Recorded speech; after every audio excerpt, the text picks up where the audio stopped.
Applicant number 49 is Diane Bishop.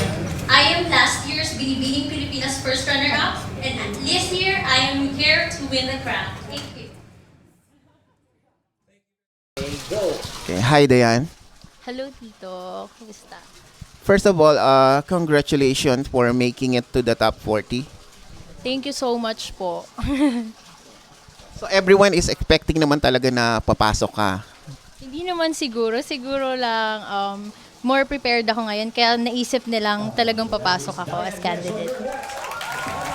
How does it feel competing in one of the toughest batch in the history of Binibining Pilipinas?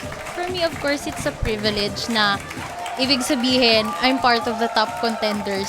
Ibig sabihin, being part of the considered strongest batch of in the history, syempre, overwhelmed na, syempre, kasama ka dun sa mga magagaling being part of a candidate of Binibining Pilipinas 2011.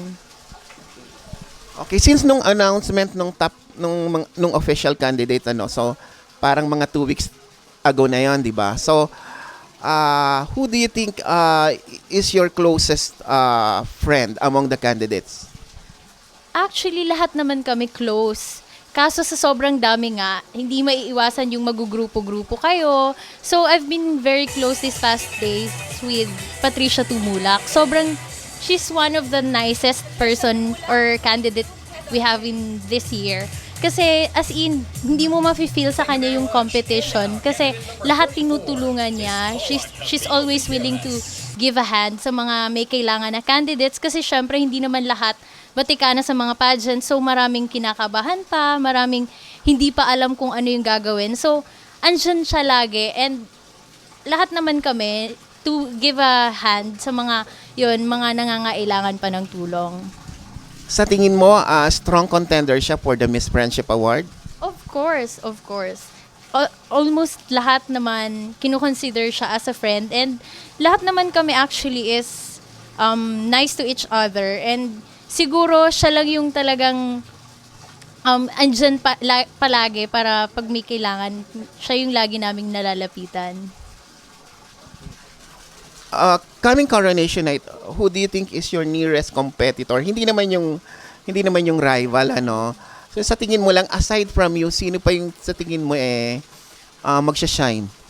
Actually, honestly, lahat sila kinukonsider kung talagang top contender ng batch namin. Kasi hindi mo alam kasi sa sobrang dami namin, lahat hindi mo naman kilala, hindi mo din alam yung mga backgrounds nila. And I know comes coronation night, lahat gagawin nila yung best. Lahat kami gagawin namin yung best. So, let's just see comes coronation night po. Okay. This is your second time sa Binibining Pilipinas. So, magkasunod na taon. So, what prompted you na mag-decide na sumali agad? Kasi ako honestly, natatakot ako na mawala yung interest ko in joining pageant, which is, I believe, hindi naman mangyayari. Pero gusto ko lang itry na siya ngayon habang fresh pa sa akin yung mga trainings na nakuha ko from Binibining Pilipinas. And of course, dahil na rin sa mga encouragement ng mga friends, ng family, yun. Tsaka gusto ko ma-conquer ko na yung, or ma-achieve ko na yung dream ko before ako bumalik sa pag-aaral. Okay. Aware ka ba doon sa mga negative comments na parang masyado ka rin nagmamadali? So, ano yung masasabi mo doon? Well, kanya-kanya naman tayo ng opinion. For me, ito yung nafe-feel ko and ito yung gusto kong gawin. So, I will try my best na lang, siguro.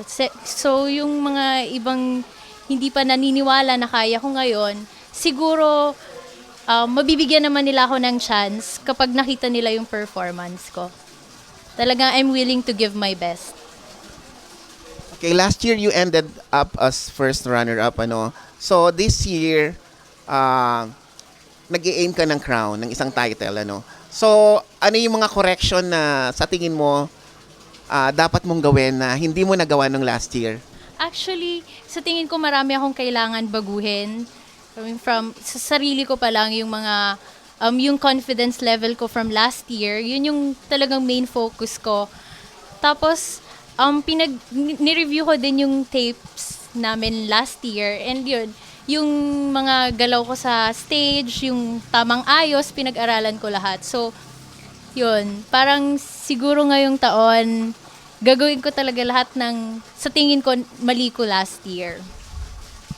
Okay, you are a Bicolana, right? Yes. I'm from Pulangi, Albay. Okay. Pwede mo bang ikwento sa amin yung mula ng kabataan mo, hilig mo na ba talagang sumali ng mga beauty pageant?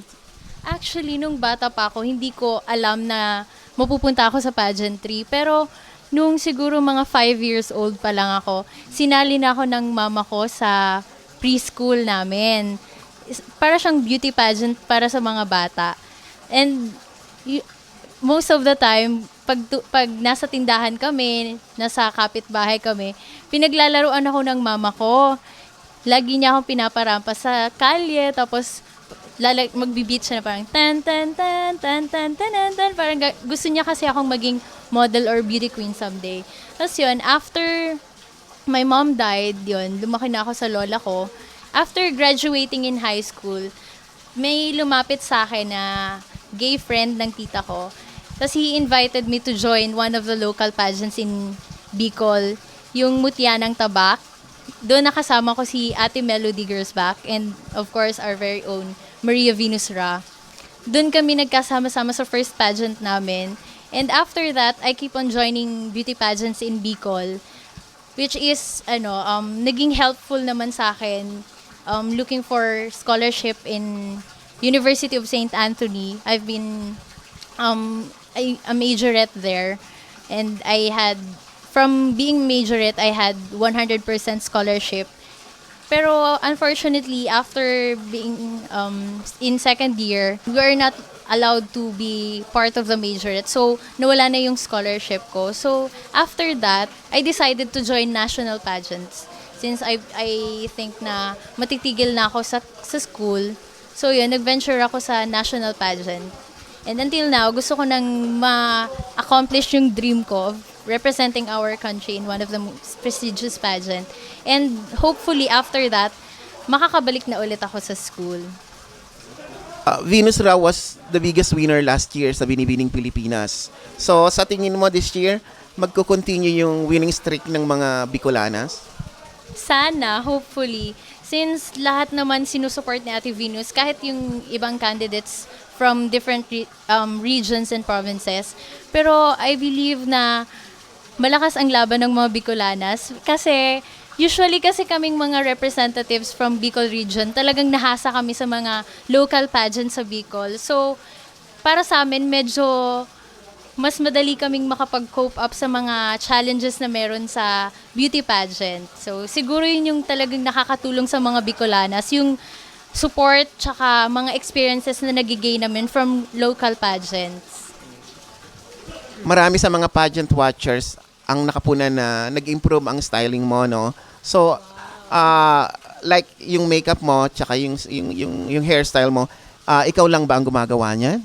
Opo. Kasi after winning as Binibining Pilipinas first runner-up last year, we were given a chance to train with David Salon. So we were taught how to groom ourselves, putting on makeup, tapos yung pag-ayos ng sarili, syempre, kailangan yun. So siguro yun yung talagang nakatulong sa akin, kahit sa kung gaano ako confident ngayon, siguro yun talaga yung naging key kung paano ko na-achieve yung pagiging prepared ko ngayon. So, sa tingin mo, masasabi mo talagang 100% very much prepared ka ngayong taon?